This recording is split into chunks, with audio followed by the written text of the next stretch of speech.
তৎসৎ। ওম তৎসৎ। ওম তৎসৎ। ওম অখণ্ডমণ্ডলাকারং ব্যাপ্তং যেন চরাচরং তৎপদং মে দর্শিতো মে যেন তস্मै শ্রী গুরুবে। গুরু ব্রহ্মা গুরু বিষ্ণু গুরুদেব মহেশ্বর গুরুরেব পরম ব্রহ্ম তস্मै শ্রী গুরুবে নমঃ। হে কৃষ্ণ করুণা সিন্ধু দীনবন্ধু জগৎপতে গোপেশ গোপিকা কান্ত রাধাকান্ত নমস্তুতে। শ্রীকৃষ্ণ হৃদয়ং গীতা সংসার মলনাশিনীম জ্ঞানং ভক্তি মুক্তি দাত্রীম গীতা দেবী মে নমস্তুতে। এই শ্রীমদ্ ভগবদ গীতা হলো ভগবানের হৃদয় স্বরূপ। শ্রীকৃষ্ণ হৃদয়ং গীতা, ভগবানের হৃদয় হচ্ছে এই শ্রীমদ্ ভগবদ গীতা। আর এই শ্রীমদ্ ভগবদ গীতা শ্রবণ করিলে কি হয়? শ্রীকৃষ্ণ হৃদয়ং গীতা সংসার মল নাশিনীম, আমাদের সংসারের যত ময়লা আবর্জনা আছে, পাপ আছে, সব কিছু দূরীভূত হয়। এই শ্রীমদ্ ভগবদ গীতা জ্ঞানম, ভগবান এই যে মধুর অমৃত বাণী দান করেছেন, সেই অমৃত বাণী হৃদয়ঙ্গম করার পরে হৃদয়ের জ্ঞান বাড়ে। তারপর কি হয়? যখন জ্ঞান বর্ধিত হয় তখন কি হয়? আমাদের অন্তরে ভক্তি নামক ফুল প্রস্ফুটিত হয়। আর এই ফুল দিয়ে প্রাণ গোবিন্দের শ্রীচরণে যখন আমরা পুষ্পাঞ্জলি নিবেদন করি, গোবিন্দ বলিয়া ডাকি, গোবিন্দ সবাইকে মুক্তি প্রদান করিয়া থাকে। এই জন্য দিতে হয়। কইসলাম গ্যাস স্ট্যান্ডাল হয়ে দিকে তাই না করে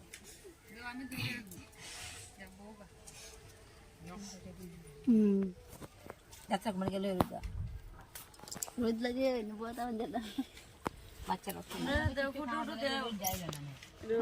একটা ফুটা দিলে অন্য ইয়ে রয়েছে বড় একটা তিলক দিয়া দিলে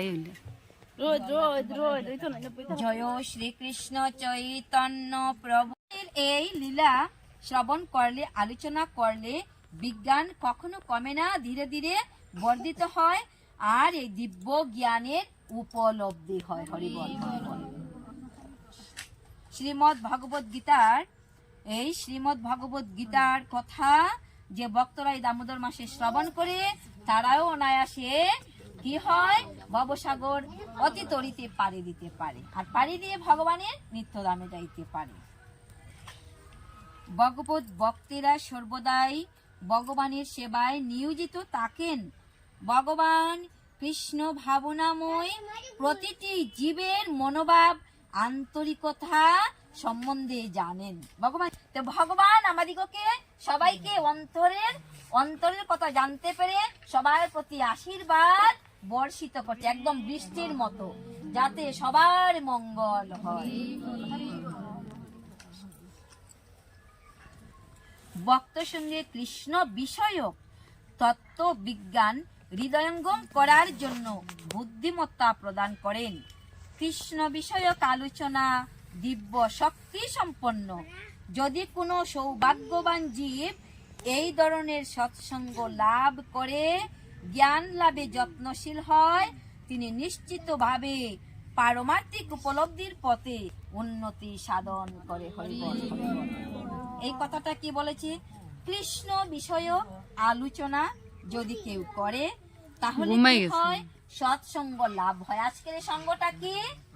আজকের এই সঙ্গটা হচ্ছে সৎসঙ্গ। সৎসঙ্গে স্বর্গবাস। আর রসের সঙ্গে কি হয়? সর্বনাশ। হরি বল। সৎসঙ্গে সর্বনাশ তো কখনোই হবে না। সৎসঙ্গে স্বর্গবাস, অসৎসঙ্গে সর্বনাশ। তাহলে এই সাধু সঙ্গ সর্বশাস্ত্রে কয়, আর লবমাত্র সাধু সঙ্গে সর্বসিদ্ধি হয়। তাই লালন ফকির কি বলেছে? করো রে মন সাধুর সঙ্গ। সাধুর সঙ্গ করলে কি হয়? প্রেম তরঙ্গ আসে, প্রেম তরঙ্গ হয়। এই জন্য একটি চোর আর এক সাধুর কাহিনী আমি একদম সংক্ষেপে বলছি। এক চোর চুরি করার জন্য রাজ দরবারে রাজার গৃহে প্রবেশ করেছে। কেন প্রবেশ করেছে? রাজগৃহে প্রবেশ করলে অনেক কিছু পাওয়া যাবে, সোনার মোহর পাওয়া যাবে, ধন করি অনেক কিছু পাওয়া যাবে। আর রাত্রে রাজার রানী এবং রাজা মিলে দুজনে আলাপ আলোচনা করছে। রানী বলছে, ওগো রাজা, তুমি তো শুধু রাজ দরবার নিয়ে ব্যস্ত থাকো। তিনি যে একজন পাত্রী হয়েছে, তিনি যে বড় হয়েছে, একজন যোগ্য পাত্র তো খুঁজতে হবে। কন্যার বিবাহের আয়োজন করো, একটি সৎ পাত্রে কন্যাকে সম্প্রদান করো, তবেই তো মায়ের মনে শান্তি পাবে। তুমি শুধু রাজ পরিবার নিয়ে ব্যস্ত থাকো, আর তোমার কন্যা যে বিবাহের সুসম্পন্ন বিবাহের যোগ্য পাত্রী হয়ে উঠেছে, সেই নিয়ে তোমার কোনো চিন্তা ভাবনা নেই।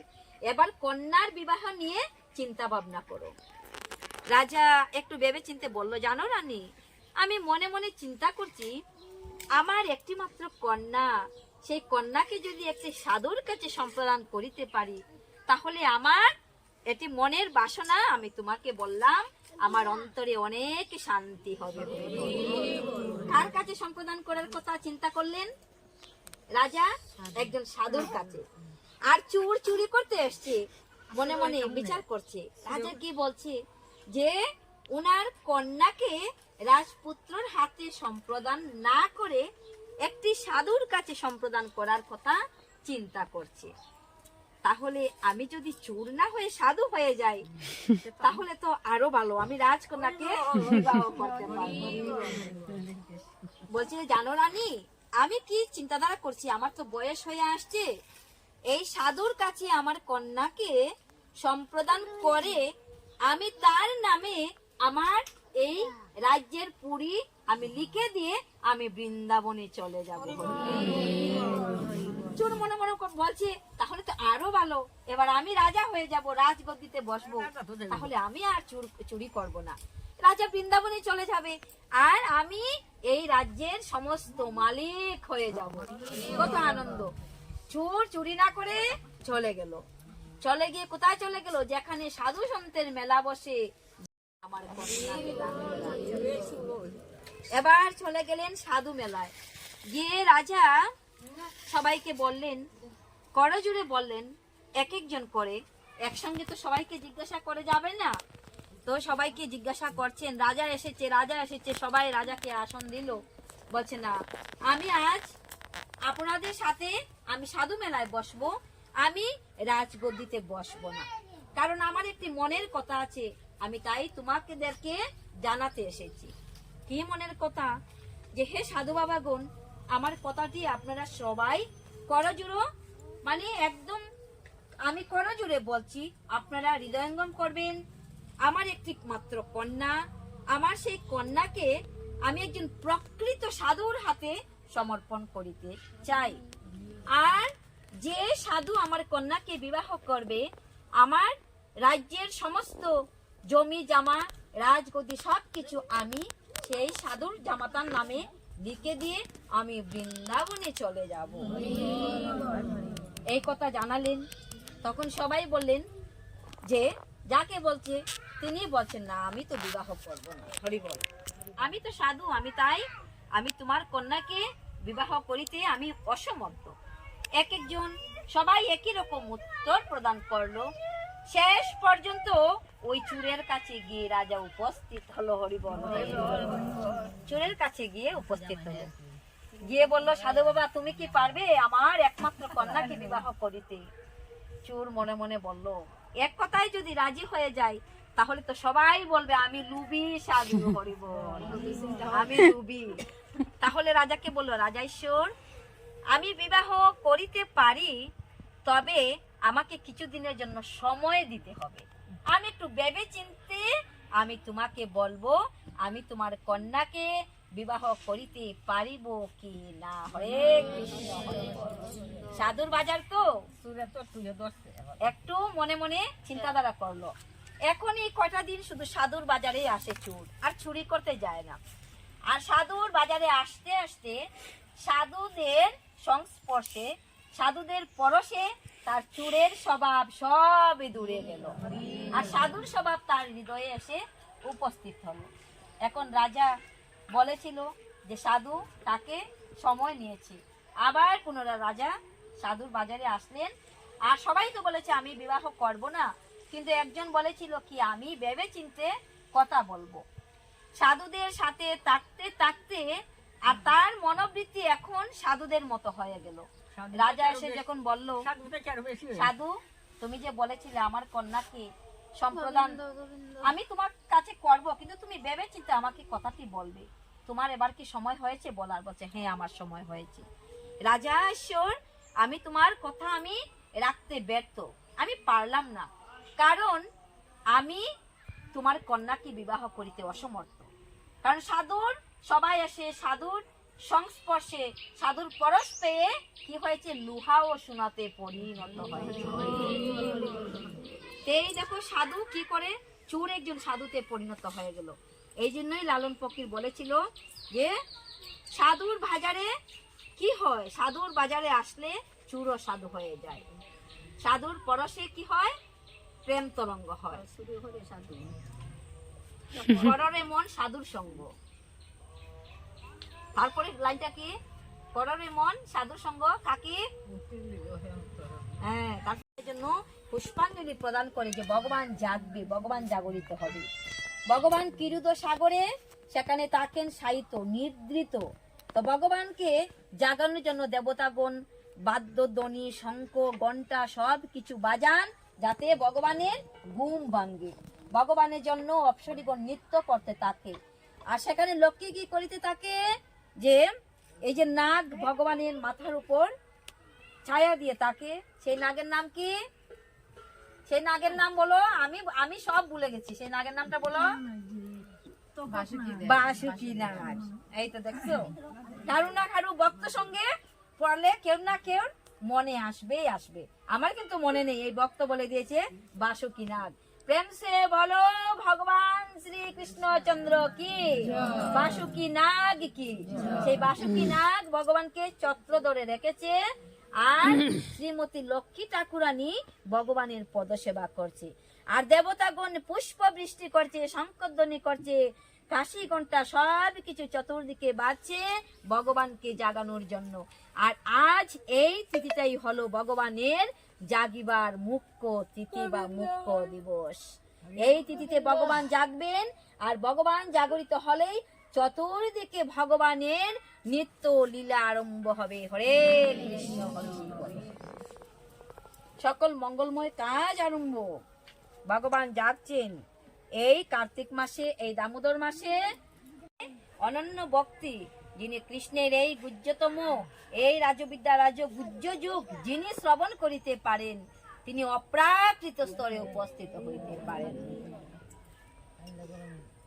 তাই এই রাজবিদ্যা রাজগুহ্য যুগ শ্রবণ করিলে কি হয়, জড় জাগতিক জ্বালা যন্ত্রণা সব কিছু দূরীভূত হয়, আর ভগবানের প্রেমময়ী সেবা সম্পাদনে বাসনা যুক্ত হয়।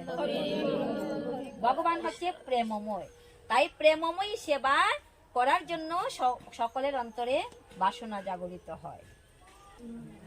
দ্বিতীয় নম্বর শ্লোক, রাজো বিদ্যা রাজো গুহ্যম পবিত্রম ইদমোত্তমম প্রাত্যক্ষো অবগমম ধর্মম শোকম কর্তুম অভয়ম। এই জ্ঞান সমস্ত বিদ্যার রাজা, সমস্ত গুহ্য তত্ত্ব থেকেও গুহ্যতর, গোপন থেকে গোপনীয়, অতি পবিত্র, অত্যন্ত পবিত্র, প্রত্যক্ষ অনুভূতির দ্বারা আত্ম উপলব্ধি প্রদান করে বলে প্রকৃত ধর্ম। এই জ্ঞান অব্যয় জ্ঞান এবং সুখসাধ্য। যে ভারতবর্ষের প্রধান দার্শনিকের মধ্যে রয়েছেন গৌতম মুনি, কর্ণাদ, কপিল মুনি, যাজ্ঞবল্ক, শাণ্ডিল্য, বৈশ্যায়ন, অবশেষে বেদান্ত সূত্রের রচয়িতা ব্যাসদেব। সুতরাং দর্শন অথবা দিব্য জ্ঞানের পরিসরে জ্ঞানগত কোনো অভাব নেই। এখানে ভগবান বলেছেন যে নবম অধ্যায়ে বর্ণিত তত্ত্বজ্ঞান সমস্ত বিদ্যার রাজা। কথা হয় না, কথা হইলে তো রসমাদুরি ছুটে যাবে গা। কথা হয় না, এটা একদম মানে বুঝার বিষয়, আমরা মন দিয়ে শুনতে হইব। তাই ভগবান বলেছে নবম অধ্যায়ে বিদ্যার রাজা, বেদ অধ্যয়ন, বিভিন্ন দর্শনের মাধ্যমে প্রাপ্ত সমস্ত তত্ত্বজ্ঞানের সার, সমস্ত তত্ত্বজ্ঞানের সারাতিসার, সার থেকেও সারতম। এই তত্ত্বজ্ঞান পরম গুহ্য, পরম গোপনীয়, কারণ গুহ্য বা দিব্য জ্ঞানের মাধ্যমে আত্মা ও দেহের পার্থক্য উপলব্ধি করা যায়। এই রাজবিদ্যার চরম পরিণতি হচ্ছে ভগবত ভক্তি। হরে কৃষ্ণ, হরি বল। রাজবিদ্যা শ্রবণ করলে কি হয়? ভগবত ভক্তির উদয় হয়। হরি বল। তাই আমরা মনোযোগ সহকারে শ্রবণ না করিলে আমরা আস্বাদন করিতে পারিব না। রসসুধা আস্বাদন করা থেকে আমরা ব্যর্থ হয়ে যাব। এই রাজবিদ্যা মানুষ শিক্ষা লাভ করিতে চায় না। এই রাজবিদ্যা মানুষ কি করিতে চায় না? শিক্ষা অর্জন করিতে চায় না। কেবল বাহ্যিক জ্ঞানী অর্জন করে। জাগতিক সাধারণ শিক্ষার ক্ষেত্রে মানুষ রাজনীতি, সমাজনীতি, পদার্থ বিজ্ঞান, রসায়ন বিজ্ঞান নিয়ে কি করে শিক্ষা লাভ করতে চায়, কিন্তু প্রকৃত জ্ঞান কেউ আস্বাদন করিতে চায় না।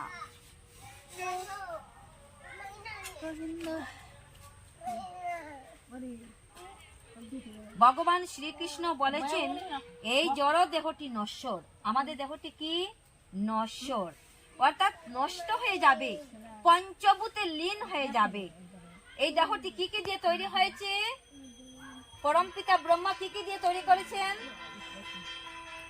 বলো, কি কি দিয়ে তৈরি করেছেন? আমাদের এই মানব দেহটা, এটা একটা জমি, এটা একটা জমি। এই জমিটা কি তৈরি করতে কি কি লাগছে? মাটি, 1 নম্বর মাটি, 2 নম্বর কি? জল। জল ছাড়া মাটিটা কি করে পেস্টন করবে? নাক মুখ পুষতে হবে তো। তাই জল দিয়ে আমরা যেরকম মাটির কন্যা তৈরি করি, ঠিক তদ্রূপ এই মাটিকে পেস্টন করে ভালো করে গুলে কি করেছে? তৈরি করেছে। তারপর এই দেহের মধ্যে সূর্যের কিরণ প্রদান করা হয়েছে। তারপর কি দেওয়া হয়েছে? বাতাস দিয়ে শুকানো হয়েছে। মাটি, জল, বায়ু, আকাশ, সূর্যের কিরণ, আকাশ যদি না থাকে তাহলে এই আওয়াজ আসবে না। তাই আমার এই মাটির দেহটা নশ্বর দেহ। মাটির দেহের ভিতরে যে পাখি আছে সেই পাখিটি হচ্ছে আসল। কাছার ভিতর অচিন পাখি কেমনে আসে চায়, ধরতে পারলে মনোবেরি দিতাম পাখি পায়। আমরা পাখিকে ধরতে পারি না, তাই বেরিও পড়াতে পারি না। হরিবল, হরিবল। এই জন্য এই দেহ থেকে আমাদের আত্মার কথা চিন্তা করা উচিত, কারণ দেহটি নশ্বর, পঞ্চভূতে লীন হয়ে যাবে। এই দেহটা মাটিতে পুঁতে দিলে আবার কি হবে? মাটিতে পরিণত হয়ে যাবে। আর সূর্যের কিরণের জ্যোতি যে দেহ থেকে যখন প্রাণ পাখি বাহির হয়ে যাবে, এই জ্যোতি সূর্যের কিরণের সাথে লীন হয়ে যাবে। বাতাস বাতাসের সাথে মিশে যাবে, জল জলের সাথে মিশে যাবে। তাহলে এই দেহটা নশ্বর। তাই বলা হয়েছে যে এই দেহটা নশ্বর, আত্মা অবিনশ্বর। অবিনশ্বর শব্দের অর্থ হচ্ছে যা কখনো নষ্ট হয় না, নষ্ট হয়ে যাবেও না। তাই আত্মা অবিনশ্বর, দেহটি নশ্বর। দেহের থেকে আত্মা ভিন্ন, আত্মা অপরিবর্তনীয়। আত্মার কখনো পরিবর্তন হয় না, কিন্তু দেহের পরিবর্তন হতে থাকে। আর পরিবর্তনশীলই হলো এই জড় জগতের নিয়ম। হরে কৃষ্ণ, হরি বল। 3.5 হাত মাটি আমরা দেহান্তর হলে, দেহ থেকে মুক্তি লাভ হলে আত্মা শূন্যে লীন হয়ে যাবে। আত্মা কোথায়? শূন্যে লীন হয়ে যাবে। শূন্যে ভগবান, ভগবান শূন্য, ভগবানের কোনো আসনের প্রয়োজন না, ভগবান শূন্যেই থাকেন। আর ভক্তের হৃদয়ে বাসস্থান, ভক্ত যখনই রাখে ভগবানের অন্তরে, এই ভগবান অন্তরে সে প্রকাশিত হয়। কিন্তু প্রত্যেকের অন্তরে ভগবান আছে, আমরা জাগাতে পারি না বলে ভগবান প্রস্ফুটিত আমরা করতে পারি না, কিন্তু সবার অন্তরে ভগবান রয়েছে। এই জন্য দেহান্তর হলে, দেহ থেকে মুক্তি লাভ হলে আত্মা শূন্যে লীন হয়ে যায়, নির্বিশেষ হয়ে যায়। কিন্তু প্রকৃত পক্ষে এটি সেই রকম নয়। দেহে অবস্থানকালে অত্যন্ত সক্রিয় আত্মা কিভাবে দেহ থেকে মুক্ত হওয়ার পর নিষ্ক্রিয় হয়ে যেতে পারে? একবার আমরা ভেবে দেখেছি, যতদিন আত্মা আছে দেহের মধ্যে, আমাদের দেহের সৌন্দর্য, দেহের চলা ফেরা, বলা, কথা বলা সব কিছু হয়েছে। কিন্তু এই আত্মা চলে গেল, এই দেহে কিছু করতে পারবে? দেহে কিছু করার কোনো শক্তি থাকবে না। আত্মা যদি নিত্য হয় তাহলে তার সক্রিয়তাও নিত্য। আত্মা নিত্য আর দেহটা অনিত্য। তাই আমরা কি করছি? অনিত্য দেহ নিয়ে আমরা সদাই যত্ন করছি, তামাবিক সে নিত্য বস্তুকে আমরা নিয়ে চিন্তা ভাবনাও করি না, ভাবিও না যে আমার আত্মাটা নিত্য আর দেহটা অনিত্য, দেহটা নশ্বর হয়ে যাবে। কিন্তু দেহটার প্রতি আমরা খুব বেশি যত্নশীল। ততটুক যত্নশীল যদি আত্মার প্রতি হতো তাহলে সবাই বৈকুণ্ঠ ধামে চলে যেত। আমাদের কি হতো না? পাপের ফল ভোগ করিতে হতো না, আমরা দুর্দশাগ্রস্ত হতাম না, দুর্দশাগ্রস্ত হতাম না। ভক্তি সহকারে যারা পরমেশ্বর ভগবানের সেবা করছেন তাদের প্রারব্ধ সঞ্চিত ও বীজ রূপে সমস্ত পাপ কর্মের ফল ধীরে ধীরে নষ্ট হয়ে যায়। ভক্তিভাবে ভগবানের সেবা করলে কি হয়? পাপের ফল ধীরে ধীরে তিলে তিলে ক্ষয় হয়ে যায়, নষ্ট হয়ে যায়। সুতরাং ভগবত ভক্তির পাপ নাশকারী শক্তি অত্যন্ত প্রবল, তাই তাকে পবিত্রম উত্তমম বলে পরম পবিত্র বলা হয়েছে। পরম পবিত্র। এখন কথা হলো, এমন কথা বলা হয়ে থাকে যে ভগবত ভক্তির সাধন উৎকৃষ্ট হওয়ার ফলে তার পরিণাম সঙ্গে সঙ্গে প্রত্যক্ষ করা যায়। এই প্রত্যক্ষ ফল যথার্থই গুছরীভূত হয় এবং আমাদের অভিজ্ঞতা আছে যে হরে কৃষ্ণ মহামন্ত্র কীর্তন করলে মানুষ অপরাধ মুক্ত হয়ে কীর্তন করতে করতে আনন্দ অনুভূতি হয়। মানুষ অচিরেই জড়জাগতিক সমস্ত পাপ থেকে মুক্ত হয়ে পবিত্র হয়। হরে কৃষ্ণ মহামন্ত্র যখন আমরা কীর্তন করি সকল পাপ থেকে উদ্ধার হয়ে সে কি হয়? পবিত্র হয় এবং মুক্ত হয়। তাই কেবল মাত্র কীর্তন করা বা শ্রবণ করাই নয়, যদি কেউ কৃষ্ণ ভাবনাময় ভক্তি যুগের কথা প্রচারও করে অথবা কৃষ্ণ ভাবনামৃত প্রচারের কাজ কর্মে সহযোগিতা করে, যে কেউ প্রচার করছে পাঠ করছে এমন নয়, তাকে যদি কেউ সহযোগিতা করে তাহলেও কি হয়? যদি কেউ সহযোগিতা করে তবে সে উত্তরোত্তর পারমার্থিক প্রগতি অনুভব করতে পারে এবং পূর্বার্জিত তার যত পাপ সে পাপ থেকে উদ্ধার হয়ে সে ভগবানের নিত্য ধামে যাইতে পারে। কি সুন্দর অমৃতময় বাণী, অমৃতময় কথা। আর এহেন অমৃতময় কথা আমরা হাতে পেয়েও যদি হাত থেকে ফেলে দিয়ে বিষয় বাসনার বিষ আমরা পান করি, অমৃত ফেলে দিয়ে, যে আমরা সম্মুখে পেয়েছি রাধা কৃষ্ণ, তাই এহেন দুর্লভ মানব জন্ম পেয়ে রাধা কৃষ্ণকে না বুঝিয়ে আমরা কি করি? হাত থেকে অমৃত ফেলে দিয়ে বিষ বক্ষণ করি। তাহলে বিশ্বের জ্বালা আমাদেরই বুক করিতে হবে। ভগবান কি বুক করবেন? কখনোই করবেন না। ওম নমো ভগবতে বাসুদেবায়। ওম নমো ভগবতে বাসুদেবায়। ওম নমো ভগবতে বাসুদেবায়। ওম শ্রী শ্রী পরমাত্মনে নমো নমঃ। ওম শ্রী শ্রী পরমাত্মনে নমো নমঃ। শ্রীমদ্ ভগবদ গীতা মাহাত্ম্য। গীতা শাস্ত্রমিদং পুণ্য যো পঠেতি প্রযতপো মনো বিষ্ণু পদমাপ্নোতি বয়স্কাদিবর্জিতং। গীতাধ্যানশীলস্য প্রাণায়ামপরস্য চ নৈব সন্তি হি পাপানি পূর্বজন্মকৃতানি চ। মলনিমোচনম পুংস্নানম জলস্নানমি দিনে দিনে সকৃতি গীতাম্বশি স্নানম সংসার মলনাশনম। এই শ্রীমদ্ ভগবদ গীতার জ্ঞান যদি আমরা উপলব্ধি করিতে পারি, শ্রবণ করিতে পারি, তাহলে অতি সহজেই সমস্ত ভয় পাপ থেকে উদ্ধার হওয়া যায়। যদি কেউ আন্তরিকভাবে অত্যন্ত আন্তরিকতার সঙ্গে শ্রীমদ্ ভগবদ গীতা পাঠ শ্রবণ করে বা ভগবানের করুণায় তার অতীত জন্মের সকল পাপ নষ্ট হয়। যদি আমরা শ্রবণও করি একেবারে নিষ্ঠা সহকারে, তাহলে অতীত জন্মের সকল পাপ থেকে আমরা উদ্ধার পাই। প্রতিদিন জলে নামিয়া স্নান করে মানুষ নিজেকে পরিষ্কার পরিচ্ছন্ন করতে পারে, কিন্তু যদি কেউ একবার ভগবদ গীতার গঙ্গা জলে স্নান করে তাহলে আর তার মলিনতা থাকে না, একেবারে নষ্ট হইয়া যায়। গীতা সুগীতা কর্তব্য কিমনৈ শাস্ত্র বিস্তরই যা স্বয়ং পদ্ম নাবস্য মুখ পদ্মাৎ বিনিসৃতা। স্বয়ং পরমেশ্বর ভগবান পদ্মনাভের মুখপদ্ম বিনিসৃত পরম বাণী সমৃদ্ধ শ্রীমদ্ ভগবদ গীতা পাঠ করায় পরম কর্তব্য। তা পাঠ করা, শ্রবণ করা, অন্যান্য শাস্ত্রের পাঠ করার আর কোনো প্রয়োজন থাকে না। শ্রীমদ্ ভগবদ গীতা পাঠ করলে অন্য শাস্ত্র পাঠ না করিলেও চলে।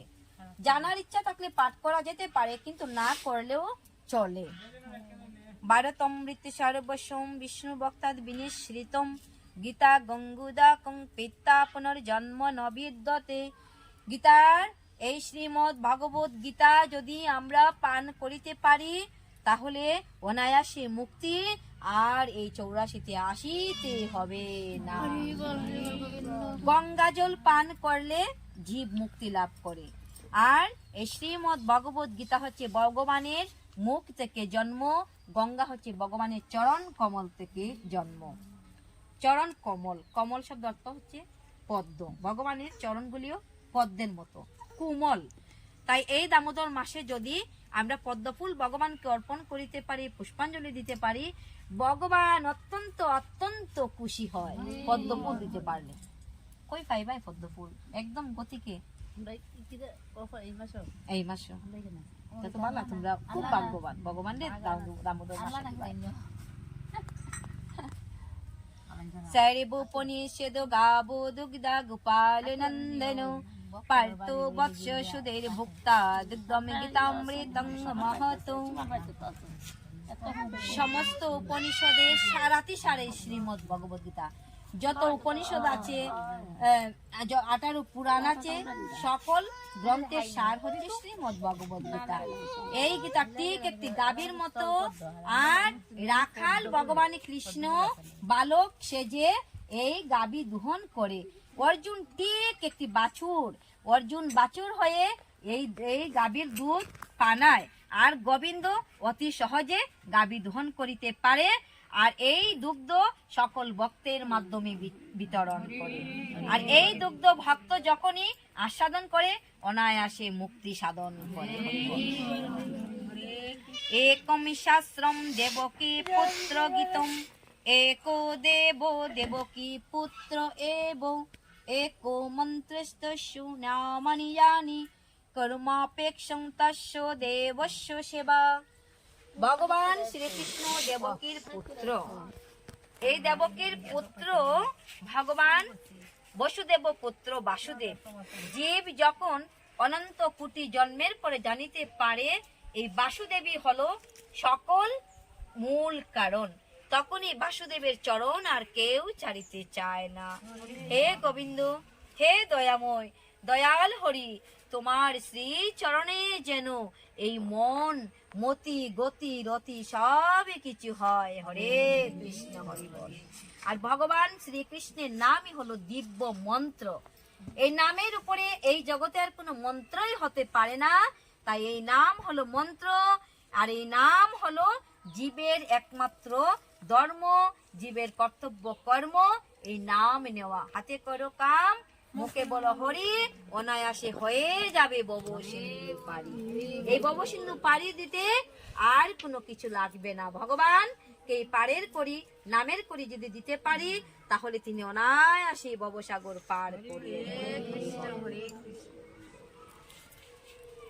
আমরা গীতার 18টি গোপন নাম সবাই আপন আপন কণ্ঠে উচ্চারণ করব।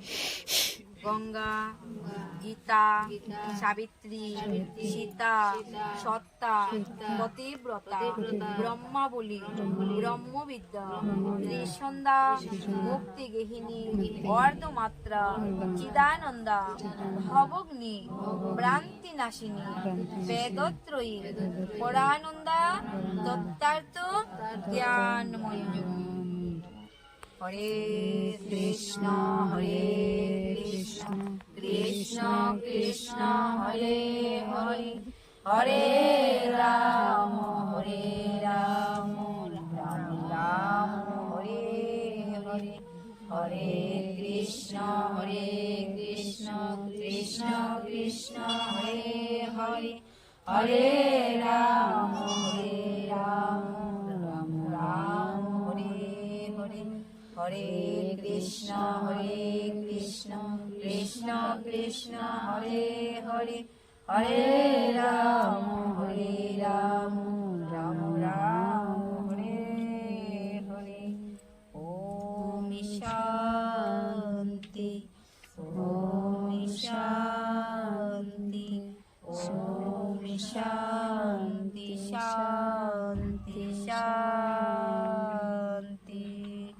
বলো বলো শ্রীমদ্ ভগবত গীতা প্রীতি প্রেমানন্দে।